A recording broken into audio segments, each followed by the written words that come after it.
Cristo quebrou a mentalidade de injustiça. De que maneira? Se a injustiça é uma mentalidade, então ela precisa ser confrontada por um padrão. E qual é esse padrão? Esse padrão tem um nome, é Yeshua HaMashiach. Ele não veio apenas para ensinar, ele veio para revelar a justiça do reino em ação aqui na terra. Primeiro, ele quebrou a omissão religiosa.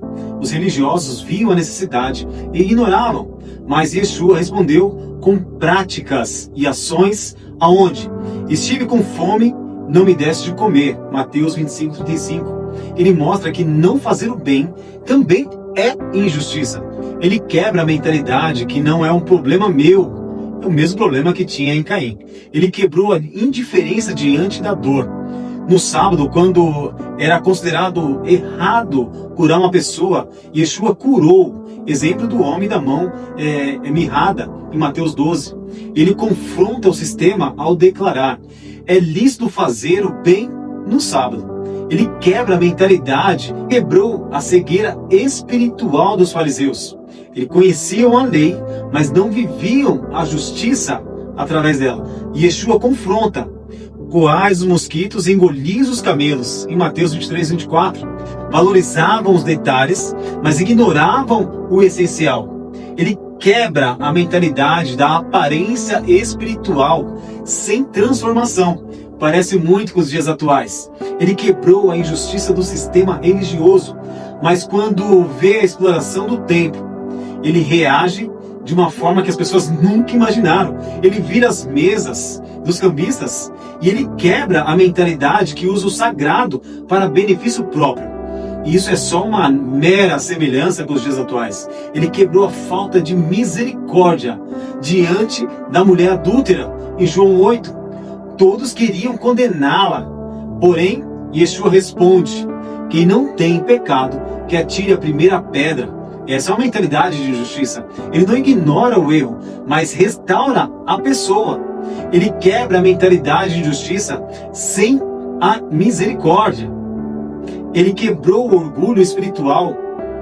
Na parábola, onde o fariseu e o publicano, eles são deparados ali em Lucas 18, um se considerava justo, o outro reconhecia a sua condição. Deus aceita o quebrantado. Ele quebra a mentalidade de autojustificação naquele momento. Ele quebrou a transferência de responsabilidade, aonde na multiplicação dos pães, em Mateus, ele deixa bem claro que os discípulos trouxeram sobre ele: despede a multidão. Mas Yeshua respondeu simplesmente: dá-lhe voz de comer.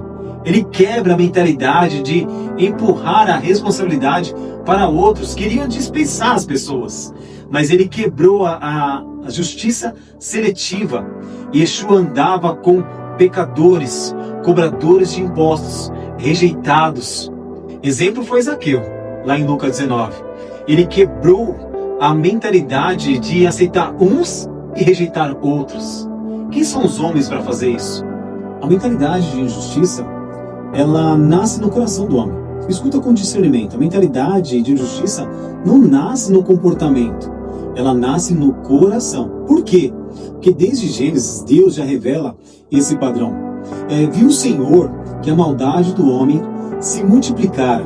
Quando ele traz esse texto, ele não fala simplesmente que não era apenas o homem o que ele fazia, era o que ele pensava e continuamente fazia através de suas mãos. O profeta Jeremias, ele vem declarar que o enganoso é o coração do homem. O sábio reforça lá em Provérbios. Ele fala o seguinte: porque como imagina em sua alma, assim ele é. Então, é padrão. A injustiça não começa na mão, ela começa na mente e se estabelece dentro do coração. Quando isso acontece, o homem perde a sua capacidade de discernir o que é certo do que é errado. Ai dos que chamam o mal de bem e o bem de mal. Aqui está um nível mais perigoso na vida do intercessor.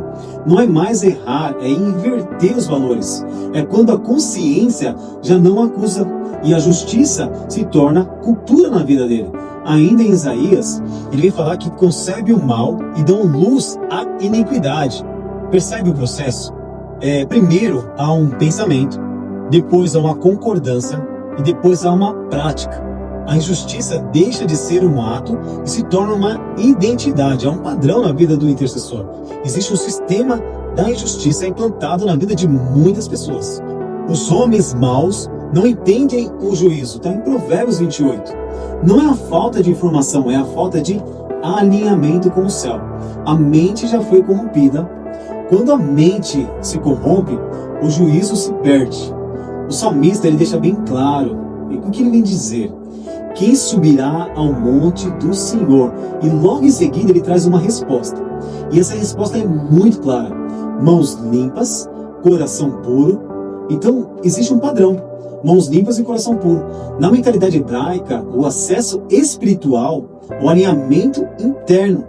A injustiça não apenas contamina, mas ela bloqueia esse acesso ao céu.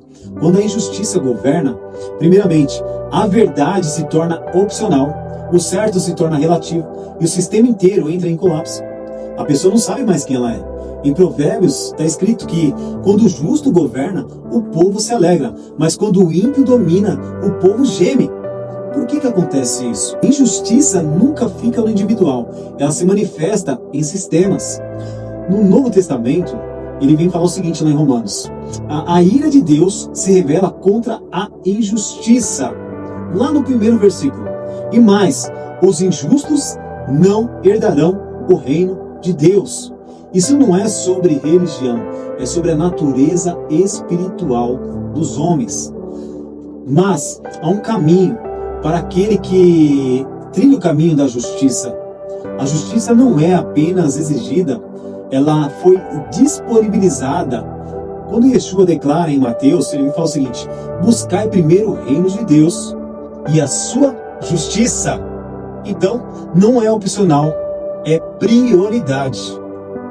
Eu vou falar algo para você, não quero que você fique chateado comigo, mas no nosso meio existe mentalidade de injustiça. Agora vou querer entrar num ponto que é sério. A injustiça não está somente no mundo, ela também está dentro da igreja.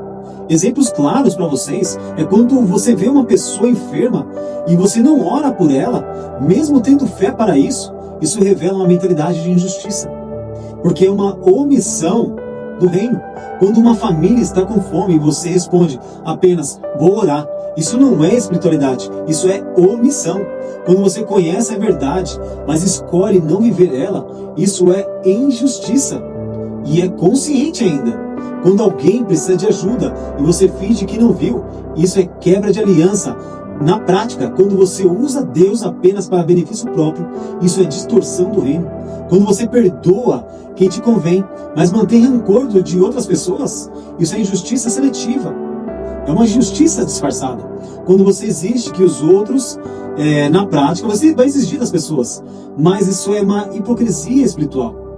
Porque a corrupção, ela começa internamente, quando você tem acesso à palavra, mas não permite que ela transforme você mesmo. Isso é endurecimento do seu coração. Então a injustiça, ela está enraizada, muitas das vezes, na vida do intercessor.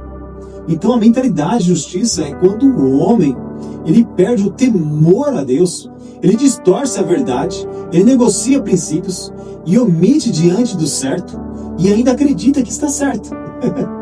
Mas a injustiça, ela tem caminhos, e o alinhamento perfeito entre o coração, a mente e a prática e o propósito te alinha na justiça. Então você quebra essa barreira de injustiça na sua vida. Deus não está procurando apenas que evite o erro, Ele está procurando homens e mulheres, pessoas que sentem o que Ele sente e que respondem com responsabilidade, que vivem o alinhamento com a justiça do reino. Eu aqui é trazer clareza sobre a sua vida. Não podemos mais subir ao monte santo de Deus sem mãos limpas e sem um coração puro. Não podemos abrir uma corte celestial, adentrar dentro dela com vestes de injustiça. Precisamos trocar as nossas vestes. Então hoje eu quero dizer para você, troque as suas vestes. Se mova diante da terra na presença do Eterno. É necessário ter um coração contrito e quebrantado na presença dele. A criação, ela espera a manifestação dos filhos de Deus. Levantai, ó porta, as vossas cabeças, levantai, ó portais eternos. A palavra diz que, com o rosto descobertos, refletimos a glória de Deus sobre a terra. Como espelho, limpo, cristalino e limpo na presença de Deus. Isso ele está falando de justiça. Paulo vem tratar nesse texto, ele está trazendo justiça, porque a glória de Deus ela tem que refletir com justiça sobre a terra. Então, examine-se, pois, o homem. Então, meu convite hoje é que você venha se examinar. Examine a você mesmo e olhe para dentro de você. Qual área da sua vida você está trazendo injustiça sobre a terra? Qual área você está trazendo justiça? Então, eu quero fazer um convite para você. Traga justiça no dia de hoje, nessa semana, para que você possa subir um novo nível na presença do Senhor, mais um degrau na tua presença. Então, é isso que eu quero deixar para você nesse dia. Troque as suas vestes, vestes de louvor, vestes de glória nesse dia. Que Deus te abençoe. Shalom.